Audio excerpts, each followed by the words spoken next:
Hey boys and girls, my name is Ivan and today we are going to talk about machetes, how to use it as a pro. Well, there is a big stereotype around machetes that, this is a tool that you can only use for soft vegetation, for process, something like a soft wood and whatever. But the thing is that if you really know how to use machete as a proper tool, it allows you to process really huge volumes of hardwoods. I'm even bold enough to say that. And yeah, I mean, in the countries such as Mexico or here in Philippines, where people use machetes constantly, they know some tricks, they know some proper skills, some certain skills that, as I said, allows them to process really big amounts of woods. So today I'm going to show you some of that tricks.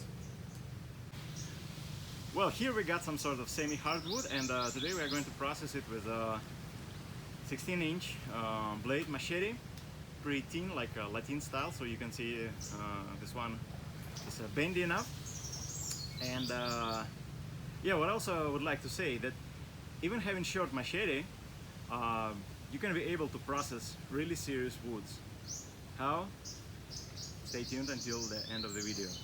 Well, let's just first cut this log, this part of the branch, using actually axe technique. So we're gonna cut it as a V letter, right? Okay, let's get started.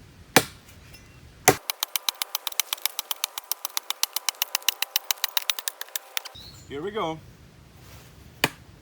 So now we're going to cut it from the vertical position. Well, in the difference between axe technique, having machete, better to use this technique if you need to cut just a single standing pole or standing branch like this one. And also, I'd like to tell you a very important thing. While chopping, the technique is you have to use first momentum of your elbow, next momentum of your wrist, and next you really have to relax your fingers. So you have to relax your fingers right away at the moment when your machete blade already penetrated at least a little bit into the wood. So it doesn't allow, it doesn't make it fly away, right? If you don't do that, if you, some beginners, they do, they squeeze machete handle in their palm, and they even, they try to, push it deeper using just the strength, the power of your arm. Well, the rest of the day you're gonna have arm, like this. It will be hard for you to bend and, bend your fingers. I mean, and it's gonna be painful, so it will hurt you. Don't do that. Well, if you see any sand on a trunk, of course, better to remove it because sand has rocks, so it can damage your sharpening edge. And yeah, right now we're going to cut it like this.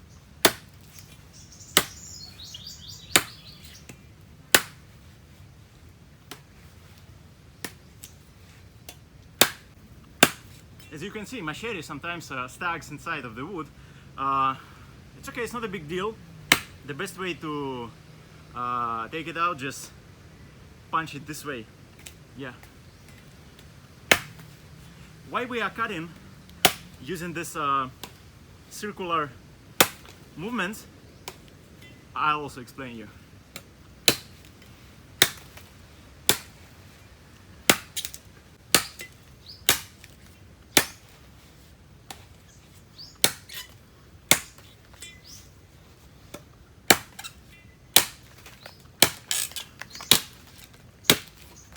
Here we go.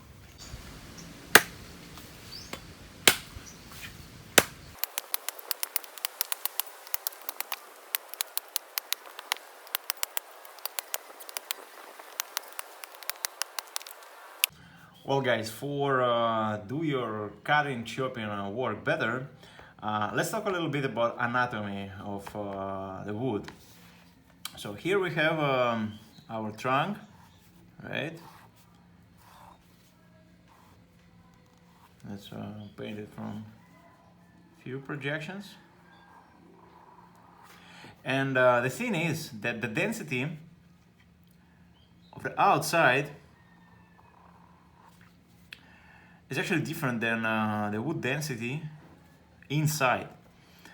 So this part of wood is completely more durable and yeah, dense, as I said.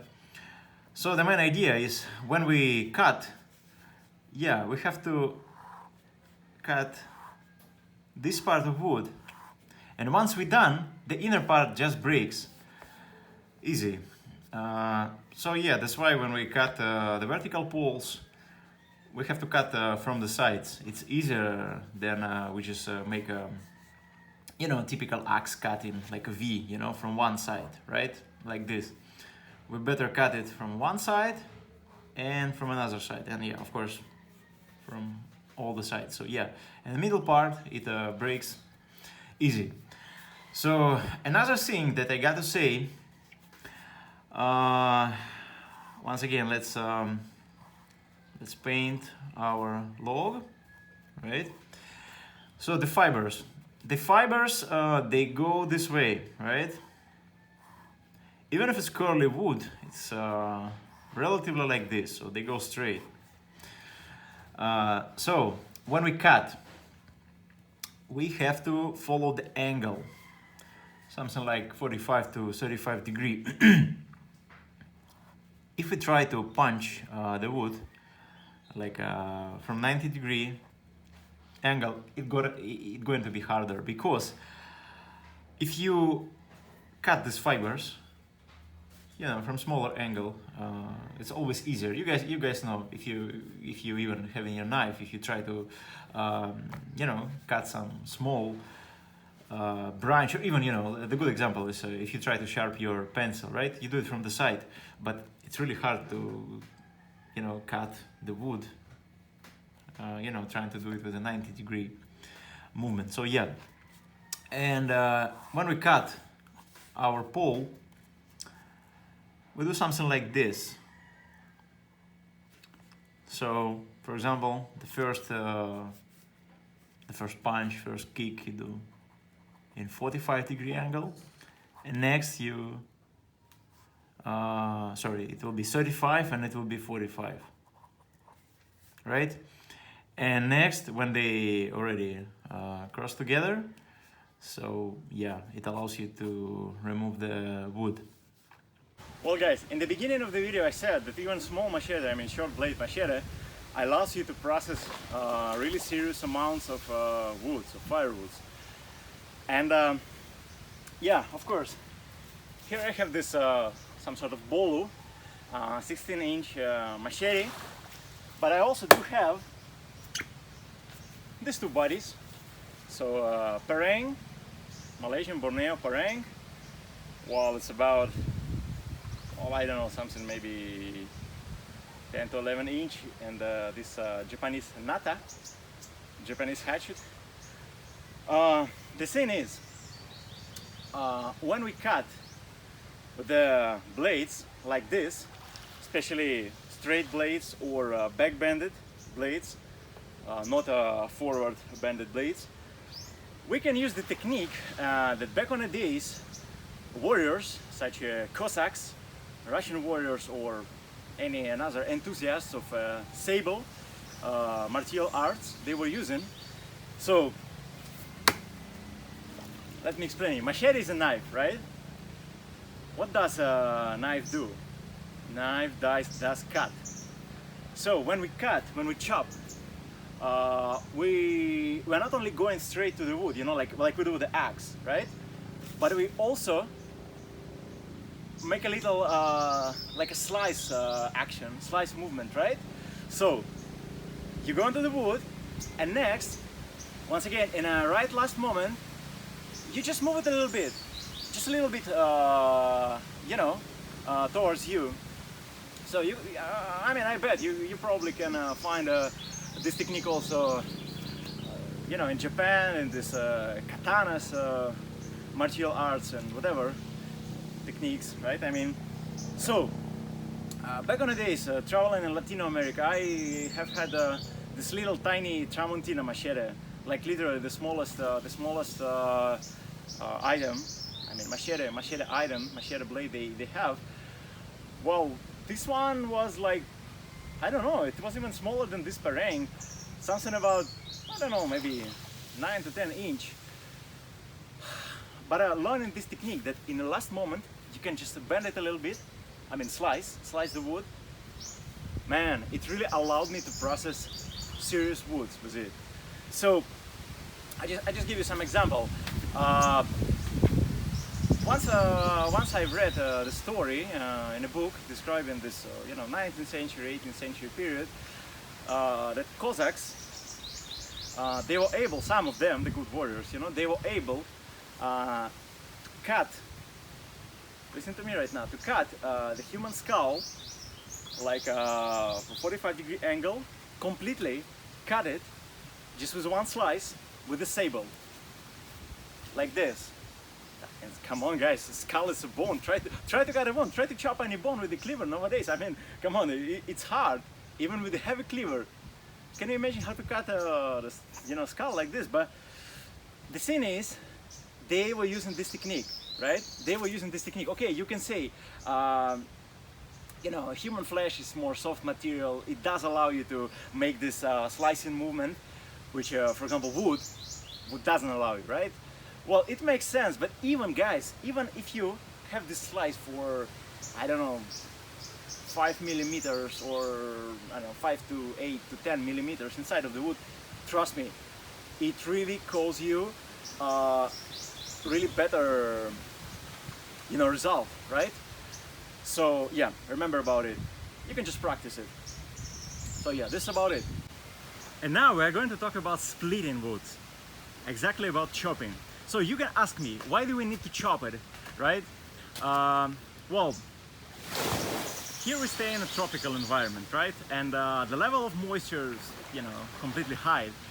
And as you guys already know, the density of the wood is different according to the place inside of the trunk. So the outside parts, they're pretty dense, and especially husk or bark. Sometimes it doesn't allow it to dry properly, or sometimes it even doesn't catch fire well because it's too dense. So, okay, we agreed we have to split wood. We already have our logs, so we can use either one log, the thickest one, as a trunk, as a place where we do split it, or like in our case we have this wooden trunk, so yeah, we can use it for the same roll. Once again guys, here we have just something about 2 millimeters thickness blade machete. It's pretty bendy, but most of the machetes, they made out of carbon steel, old trusty carbon steel, which does allow you really do hard use. A good example why stainless steel doesn't really work well for this kind of stuff. Guys, even if you buy expensive car, whatever, Ferrari, Bentley, whatever, they always make springs out of old trusty carbon steel, right? Because stainless steel is a good stuff, but for hard use, we only can use carbon steel. And carbon steel, even if it's thin, trust me, it does allow you to do serious stuff. So, well, all of you guys know about this technique batoning, right? When we place log like this, and next we kick with something heavy. We won't use this technique. We're gonna use a traditional,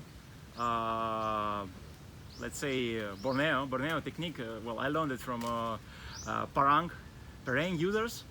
So let's call it a flat splitting. We place our log. Yeah, make sure you remove all the sand, at least relatively. We place our blade this way, and we place the log like this, and we start to split it from the side like this.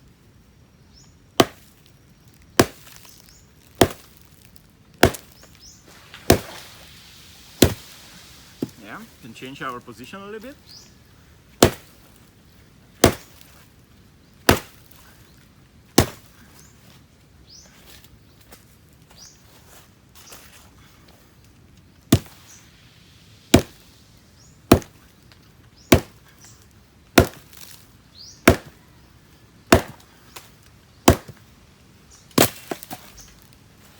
Well, here we go.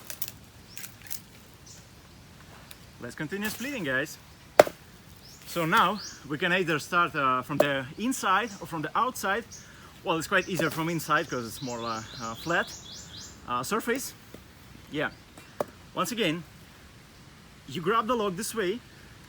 You put your hand, well, safety first, of course, in the level of your handle, so you won't cut it, just in case, you know. And you put the blade, well, approximately like this. So yeah, here we go. Well, we can end it this way. Yeah. Once again, why I don't really like batoning, you know? To be honest, batoning is not that effective, first of all. But batoning, this is something that really does destroy your blade, because when you do this technique, it has some sort of amortization. You know, for me it's hard to explain it properly, but it's like a you know, sort of loads working here, because everything amortizes.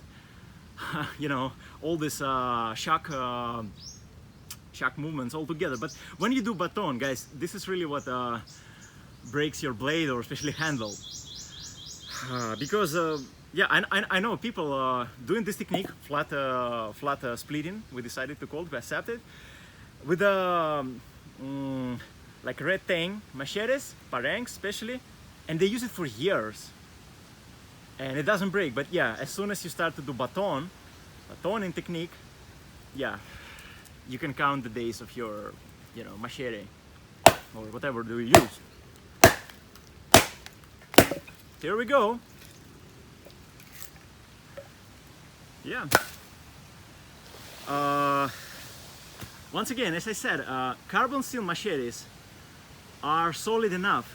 So even if you, I'll show you an example of this log, even if you sometimes cannot split it this way, like for example you use a short blade machete, it's a lightweight machete, you can even do this, you know, kick it this way, look, right?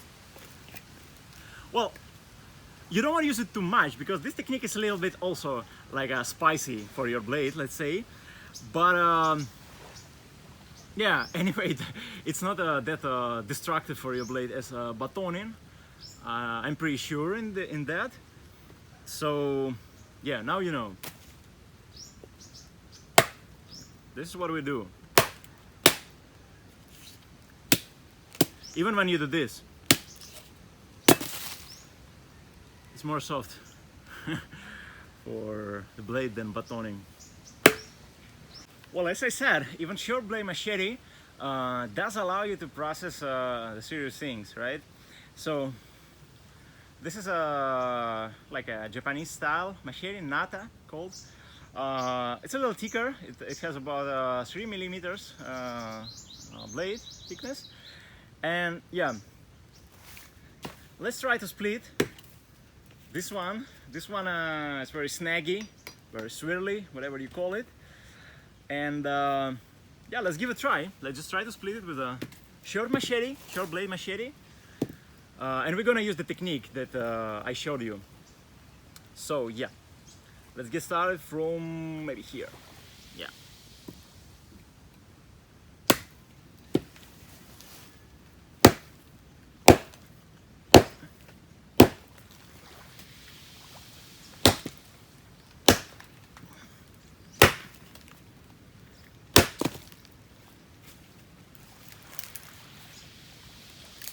Here we go, guys.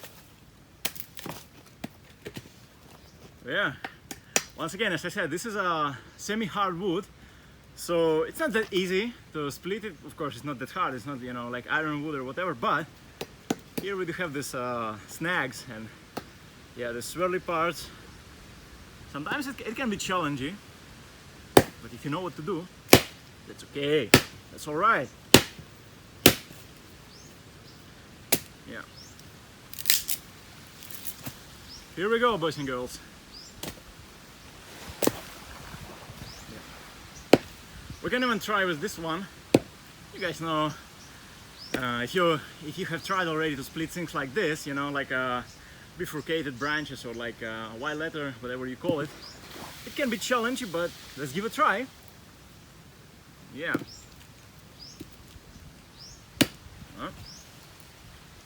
Maybe even okay, let's give it a try from here. And now we can try to use this technique, what I said. That's why it's nice for you to have really wide machete, because you know it goes deeper and it allows you to you know, kick it from the spine. Yeah. Here we go, boys and girls. Yeah. Something like that.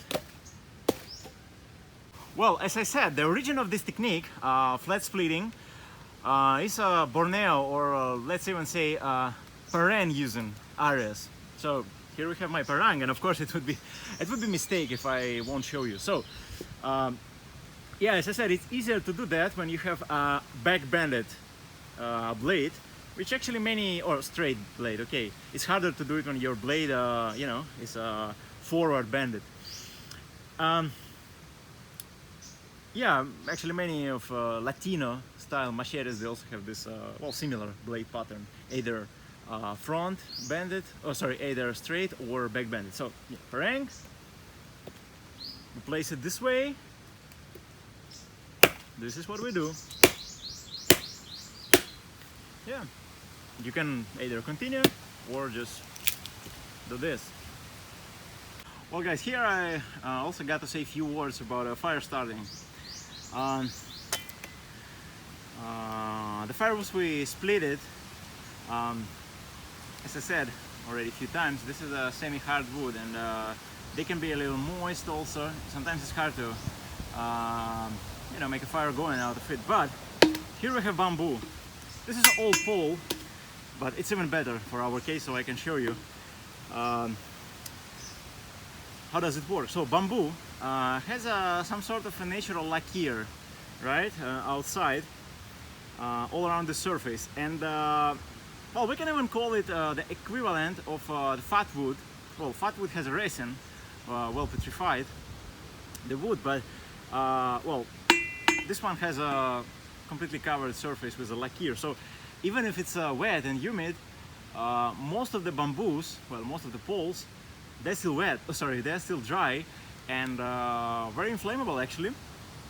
So yeah, it's better to make a fire going starting with bamboo pole. Using our technique, let's split it. Something like that. Yeah.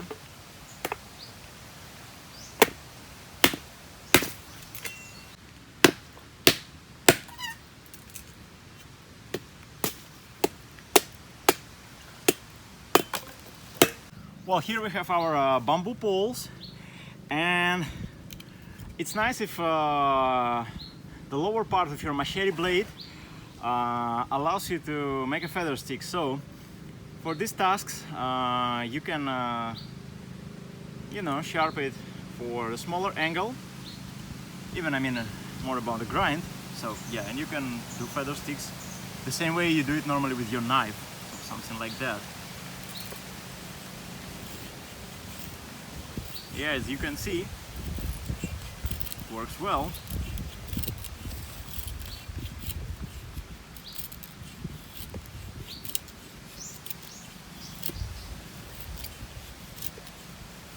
Let's give a try to our Parang, whatever you call it. Yeah, we can place our finger in what they call choil, and yeah, do it the same we do with the knife.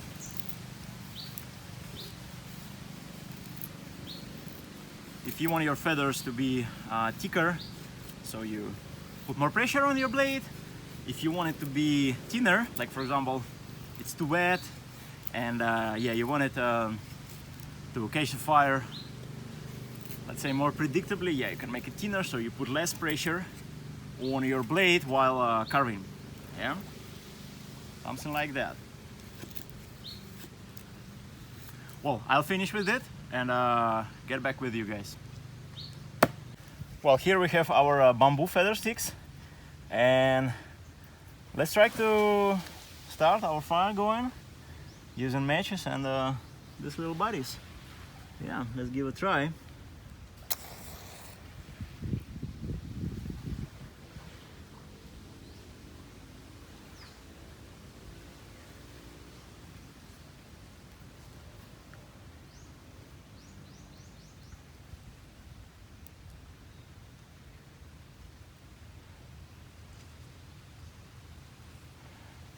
As you guys can see, bamboo, even the old one, actually, well, I didn't specially found the old one, but this is the only one I was able to find in my area.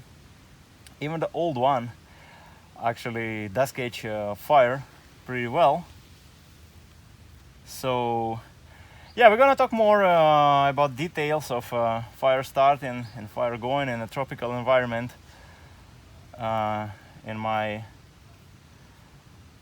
fire making manual video that I hope I'll record for you guys soon as well. But for now, this is about it.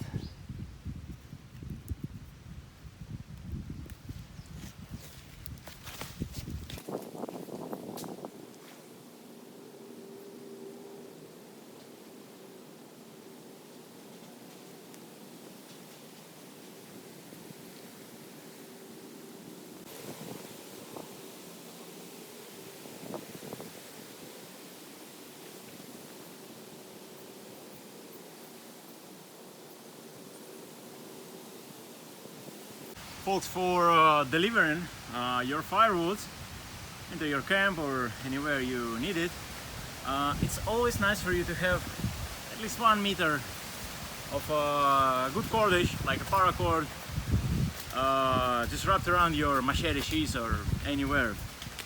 Sometimes even it's better for you to have 2 poles, so you can, 2 ropes, sorry. You cut logs for long pieces, like you know, 1.5 to 2 meters. You wrap it into 2 places, you put it into your shoulder, yeah, and you're good to go. So now what do? We wrap it around, you can shake it a little bit, and just make a simple knot here, nothing special, for it will be easier for us to unknot it later. And guys, as you can see, I saved these 2 poles, these 2 logs, because anyway it's impossible to tie it you know, super tight from scratch. So we make a knot, and next we put these 2 sticks on our mess. So yeah, now it's better. And yeah, now we have this nice amount. We can put it on our shoulder or anywhere we want. And as I said, we are good to go. We can carry our firewoods into our camp or our house, place where we stay. So now I'd like to also say a few words about sharpening. This is an important question. So this is our sharpening edge, right? Just imagine it. So this is our sharpening edge here, right? And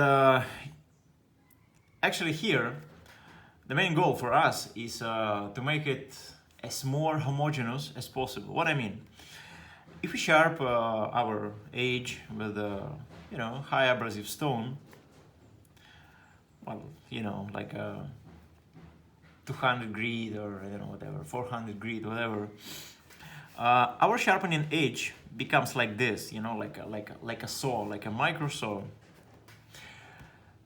It can be good for knives, you know, knives especially that you use for, you know, butchering, you know, cutting meat or vegetables for cooking, right?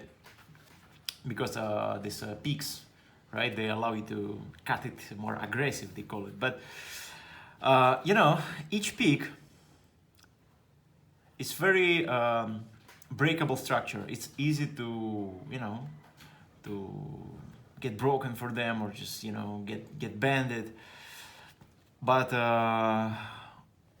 when it's a straight, as I said, homogeneous structure, your sharpening edge will be completely more, like significantly more resistant. Especially it's important for machetes because yeah, these are tools we use for hard use. And another thing is machete cannot be high tempered unless it's gonna break. So normally the steel is soft, right? But even having this soft steel, making your sharpening edge homogeneous enough, it gonna provide you a long period of using. So how we do it? We finish our sharpening with stones like 1500 grit or 3000 grit, and next we can even work with polishing paste, right? We can use leather and polishing paste, and let's say what we can call over sharpening for the knife. When you already over sharpened it with the polishing paste, sometimes it's super sharp but it doesn't really cut stuff like tomato or pepper, bell pepper, I mean, but it can cut your hairs and whatever. Here we want to have it because it allows to the edge to holds up longer. About the angle, of course, machete is a hard use tool, especially the part that you use for chopping. Guys, it can be even sharpened into 50 degree, or you can even make micro edge like 60 degree. Don't be scared, but yeah, it's gonna work well for chopping. The only thing is maybe you can make the smaller angle in the beginning of your machete, in the lower part of the blade, the part we use for carving, right? The part we use for feather sticks or tasks like that. Yeah, there you can even follow the angle 30 degree. Yeah, because it provides you better like a wooden slicing cut, right? Another thing is you can make your bevels well polished. You guys know that as more polished the surface is, as easier for your knife or your machete, any blade, easier to penetrate. So that's why you can see many of the like professional woodsman axes from old times especially, they were very, very polished in their bevels, very well polished.